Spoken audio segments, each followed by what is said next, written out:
Salut et joyeux Noël.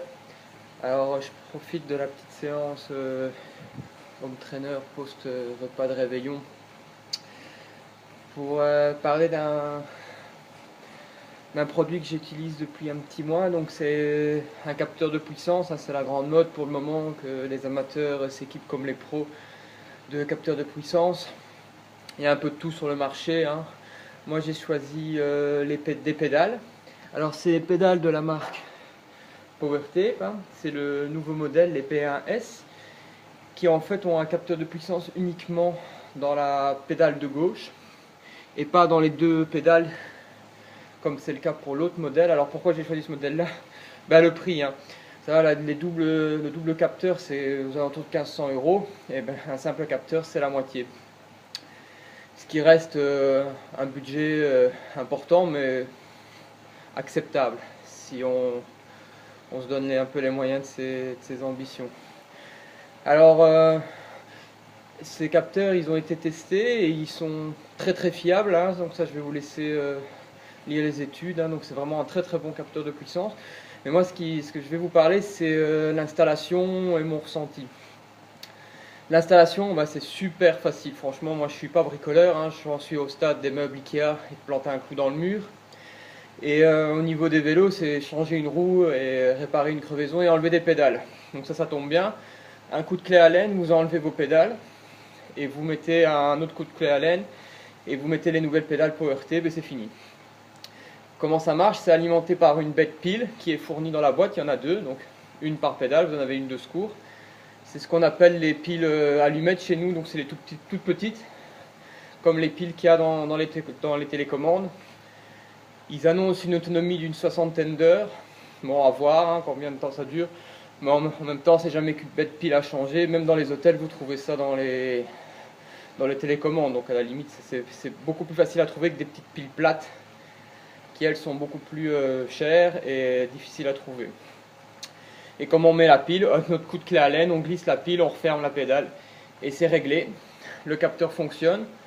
Vous le couplez avec votre montre ou votre compteur. C'est compatible avec tous les compteurs et dans les marques Garmin et Polar, les derniers modèles. Moi j'ai une Phoenix 3, elle est couplée dessus. Et un autre compteur Garmin, donc ça s'est couplé en quelques minutes. Avant de partir, il détecte et vous roulez, c'est parti. Après vous réglez les paramètres comme vous voulez. Donc c'est vraiment très facile. Par contre, je vais vous mettre en garde sur quelque chose dont j'ai fait les frais. Moi je suis habitué aux pédales KO avec des cales grises, donc c'est-à-dire j'ai pas beaucoup de liberté angulaire sur mon pied. Majoritairement, hein, c'est ce que les gens utilisent. La PowerTape elle est livrée avec des cales qui sont assez proches des cales KO, mais ils conseillent de mettre leur cale sur leur pédale. Bon, moi j'ai fait comme ils disaient, sauf que j'ai plus de liberté angulaire sur ces cales là. Moi j'aime pas quand ma jambe bouge de trop. Donc qu'est-ce que j'ai fait? J'ai un petit peu compensé en mettant un petit peu de tension dans mes jambes. Et bing, ça a stressé mon fascia latéral inter. J'ai reconnu les signes, donc voilà, j'étais bon pour un petit syndrome de l'essuie-glace à cause des pédales. Ces pédales, elles sont vendues avec... elles sont pas du tout serrées en fait. Donc il faut absolument les resserrer, surtout si vous êtes habitué à ne pas avoir beaucoup de liberté angulaire. Aussi, un bête coup de clé Allen et vous les resserrez. Donc ça c'est important, c'est pas moi qui le dis, c'est un entraîneur de cyclisme que j'ai vu cette semaine, qui est revendeur PowerTape, et donc il faut absolument les resserrer ces pédales. Ils disent dans les études, dans les articles que j'ai lus, qu'il vaut mieux pas utiliser le cal KO, même s'il est fort proche. Alors j'ai testé, si vous serrez bien la pédale, et que vous utilisez vos cales KO, les grises, pour moi en l'occurrence, franchement il n'y a aucune différence, votre pied ne bouge pas. Moi je les ai serrés comme un bourrin. Franchement j'arrivais pas à déchausser, hein. J'ai cru que j'allais m'arracher le genou. Donc il faut que je les desserre un petit peu. Il n'y a aucune différence. Donc à voir si vous achetez ce produit là. C'est très facile à installer, c'est super fiable. Par contre méfiez-vous, il faut vraiment tester là peut-être sur le home trainer avant de partir comme moi j'ai fait pour une sortie. Parce que le moindre petit changement, surtout si vous êtes habitué à du matériel depuis des années, le moindre petit changement, ça peut provoquer des gros problèmes, surtout que les cyclistes. Un petit problème en en bas, ça engendre un problème au-dessus. Encore une fois, ça c'est pas moi qui le dis, c'est l'entraîneur de cyclisme que j'ai vu cette semaine.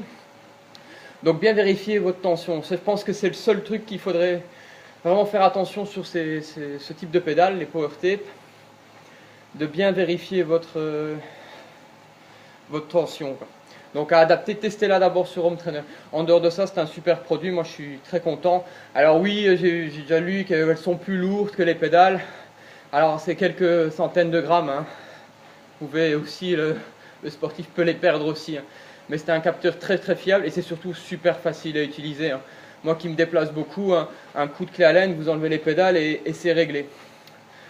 Donc voilà, moi j'en suis très content. J'ai hésité pendant plus de 6 mois pour le capteur de puissance, est-ce que j'allais changer mon pédalier, etc. C'est quand même des gros budgets. Là, pour aux alentours de 600 €, vous avez un capteur de puissance très fiable qui ne nécessite pas un passage chez votre revendeur SICK pour changer les plateaux, etc. Des piles, vous êtes autonome pour recharger, hein, même si vous partez pour une longue sortie, que vous avez un doute, prenez la pile dans votre poche, un petit coup de clé Allen, et hop, on change, c'est réglé. Donc voilà. J'espère que ça vous a aidé à choisir éventuellement un capteur de puissance si vous voulez vous en équiper. Moi j'en suis très content, mais encore une fois méfiez-vous de la tension, bien vérifier sur votre home trainer avant comment vous réglez pour essayer de ne pas changer vos habitudes, parce que quand on fait beaucoup de vélo, beaucoup de sport, le moindre petit changement ça peut avoir des conséquences quand même. Voilà, allez, joyeux Noël et bon footing ou bonne sortie pour éliminer le foie gras d'hier et la suite, hein. Allez, ciao!